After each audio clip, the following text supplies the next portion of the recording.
Ini sudah hadir mantan komisioner dan juga Ketua Komisi Pemilihan Umum Arief Budiman. Selamat pagi. Pagi, Menjelang siang. Semangat terus kita. Ini saya baru saja kita lihat ya bersama ya.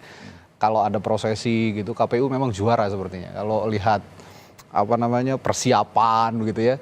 Ya. Tapi apakah ini akan semulus yang dibayangkan dengan segala prosesi, segala persiapan yang sudah meriah seperti ini? Kalau Anda melihatnya? Biasanya ya secara umum kalau proses pendaftaran itu meriah. Okay. Nggak ada sesuatu yang menimbulkan problem lah ya. Sebagian besar begitu. Karena memang yang ditampilkan pada saat pendaftaran itu ya kemeriahan, terus show, eksebisinya gitu ya. Jadi bagaimana mereka membawa pendukungnya, kemudian menampilkan atraksinya gitu ya.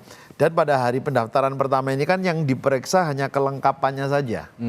Jadi ada item-item yang harus dilengkapi, dicek jumlahnya lengkap, udah selesai. Dinyatakan pendaftaran bisa diterima, pendaftarannya yang bisa diterima. Nah barulah kemudian ada verifikasi administrasi. Misalnya dicek sekolahnya, oh di sini. Kita konfirmasi ke sekolahnya, bener nggak ini? Nah gitu. Jadi dokumen-dokumen yang diserahkan tadi kemudian dicek kebenarannya. Nah kalau proses verifikasi administrasi benar, memenuhi syarat, barulah dia ditetapkan. Gitu. Nah akan jadi agak sedikit rame kalau ternyata dinyatakan tidak memenuhi syarat. Nah gitu. Misalnya setelah dicek, terutama untuk calon-calon yang punya case tertentu ya, misalnya mantan terpidana. Setelah dicek ke pengadilan, loh ini kok dihitung tanggalnya setelah itu nggak cocok misalnya, kan harus memenuhi syarat jeda waktunya gitu ya.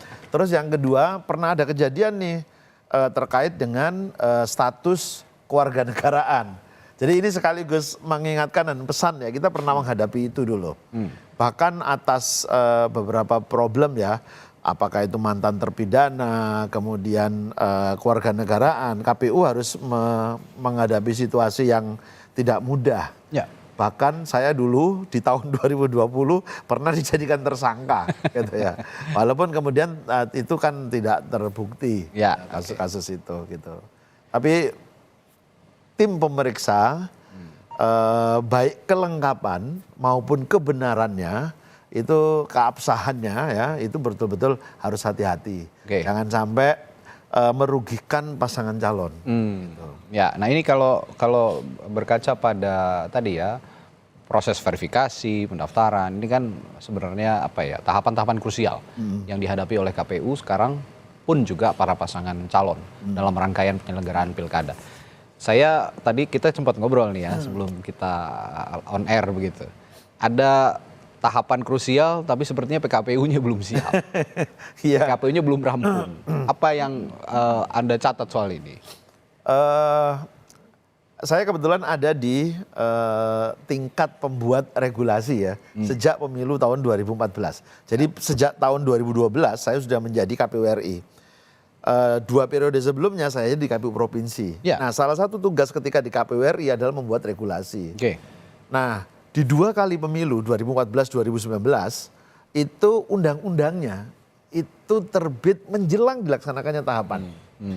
Nah makanya menjelang saya berakhir masa jabatan saya di tahun 2022 kami membuat PKPU untuk penyelenggaraan pemilu 2024 draftnya itu sudah kami selesaikan sebelum kami pensiun.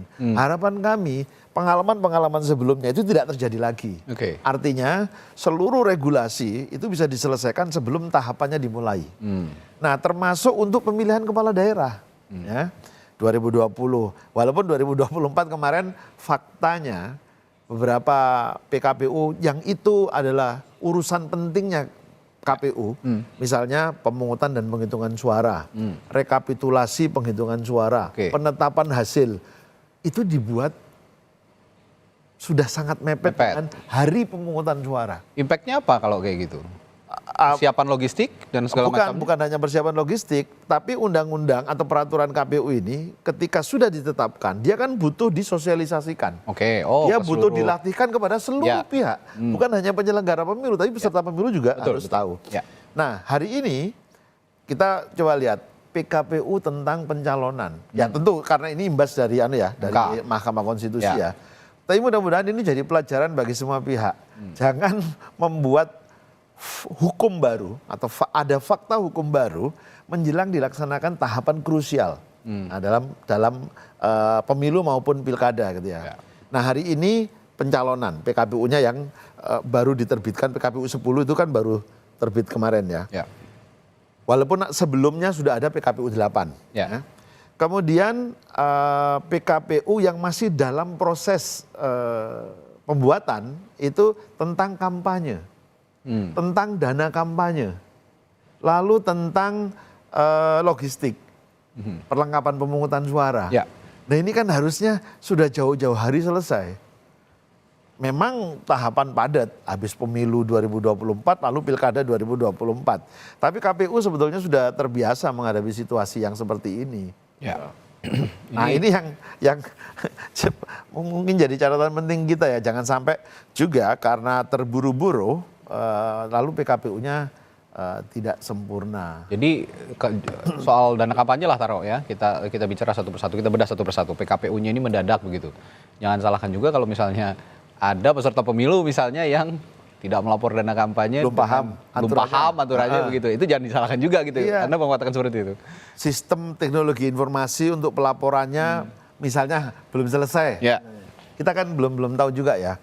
Karena sistem informasi untuk kita sebut Sidakam itu kemarin selesai di pemilu 2024. Tapi apakah untuk pilkada juga sudah selesai dan disiapkan misalnya? Kita juga belum tahu. Jangan sampai keterburu-buruan ini membuat pelaksanaannya menjadi kurang baik. Gitu. Jadi ini harus jadi perhatian. 22 September akan ditetapkan pasangan calon yang memenuhi syarat untuk menjadi calon. Ya. Kemudian 3 hari kemudian tanggal 25 September sudah dimulai kampanye. Nah ini kan harus tahu semua aturannya apa, regulasinya itu bagaimana gitu kan. KPU dari tingkat pusat sampai tingkat bawah, sampai tingkat PPK-PPS, kemudian Bawaslu juga harus tahu, kemudian peserta pemilunya juga harus tahu. Jangan sampai nanti ada perdebatan misalnya nyetak gelas untuk bahan kampanye, terus salah. Karena gelasnya terlalu mahal misalnya. Itu ada ketetapannya ya? Ada. Berapa yang dicetak itu kan maksimal harganya sekian. Tidak boleh dalam bentuk uang misalnya gitu. Dan macam-macam. Itemnya juga sudah ditentukan apa saja misalnya. Jadi jangan sampai persoalan-persoalan sepele itu kemudian jadi polemik luar biasa gitulah. Lalu juga ada yang harus kita soroti juga soal PKPU kampanye, khusus teknis kampanye. Ini juga menarik ketika para peserta pemilu dalam hal ini adalah partai politik mengusung dan juga calon kepala daerah punya pemahaman yang begitu singkat mengenai tata cara kampanye. Misalnya tidak boleh kampanye di area ini, tidak boleh mengikut sertakan ini. Penggunaan media sosial. Apalagi itu. Nah, ini bagaimana kalau memang soal kampanye dalam rentang waktu yang 1 bulan mepet begitu, apa yang akan terjadi? Ya semua harus kerja ekstra ini nanti. Ya penyelenggara pemilunya, ya peserta pemilunya, ya pengawas itu nanti juga harus kerja ekstra. Karena mensosialisasikan, melatih apa yang dituliskan dalam peraturan itu juga bukan hal yang mudah kan. Karena kita harus sosialisasikan sampai bawah. Termasuk aparat penegak hukum yang nanti akan terlibat dalam proses penyelesaian perkara, kalau ada perkara. Gitu. Nah, kalau bicara soal pendaftaran lah, kita hari ini kan melihat ada pendaftaran calon kepala daerah mulai dari 27 sampai 29. Kalau proses pendaftaran seperti ini biasanya akan memakan waktu verifikasi bagi para anggota KPU itu berapa lama, Mas Arief? Kalau sebagaimana tahapan yang sudah disusun ya oleh teman-teman KPU, jadi tanggal 27 sampai dengan tanggal 29 ini pendaftaran pasangan calon. Di mana pada hari terakhir tanggal 29 itu nanti pendaftaran akan berlangsung sampai pukul 00.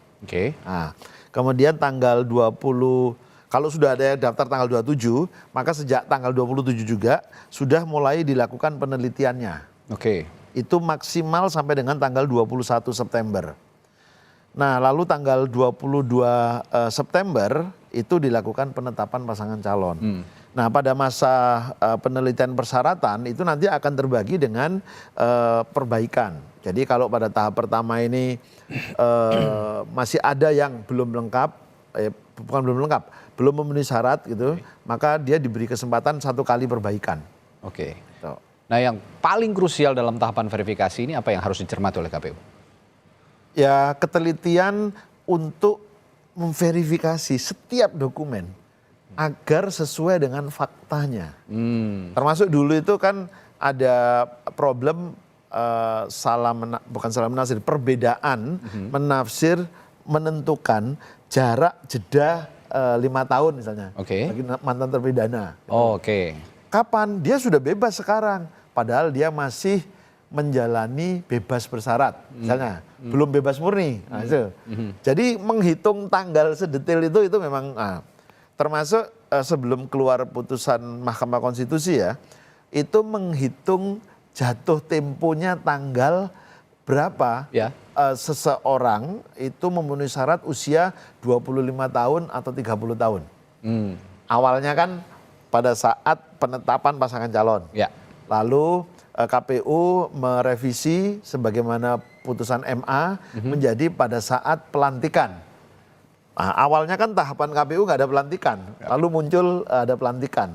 Jadi udah akhirnya keluar. Lalu sekarang ada putusan MK kembali lagi pada saat penetapan. Nah itu harus dihitung betul itu. Dia lahir tanggal berapa, lalu betul nggak jatuh temponya pada tanggal penetapan itu kan tanggal 22 September ya. Itu betul-betul 25 tahun untuk bupati dan wali kota dan betul-betul 30 tahun untuk gubernur dan wakil gubernur. Gitu. Nah, termasuk yang krusial juga sepertinya yang sering muncul masalah soal verifikasi ini adalah ijazah. Ijazah para calon kepala daerah memverifikasinya apakah betul sekolah di sini, gitu lulus tahun sekian, punya gelar ini, punya gelar itu. Nanti saya akan tanyakan kepada Mas Arief soal ijazah ini, tapi kita akan jeda dulu di Breaking News Kompas TV. Kami kembali sesaat lagi.